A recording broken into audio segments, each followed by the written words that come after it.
1, 2, 3, say hi. Hi. Okay. Question number 1. Paila yourself. My name is John. I am a smart Jared Bisia, I am the Joker.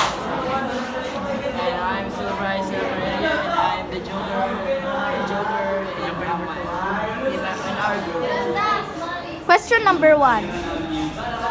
Kamusta yung life karong grade 9? Very, very good. Sudan ko karon sa grade 9. Kamot lang, ipasa-pasa lang sa ila.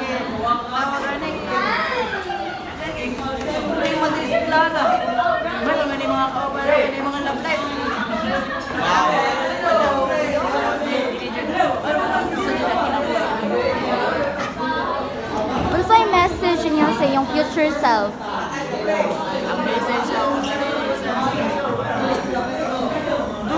keep yourself. Don't stop until you stop. Basta, don't stop until you get your what you want. A message from myself in the future is that whenever times get hard, keep your wrist clean. My message on my future self is don't be afraid to try new things. Okay, say bye.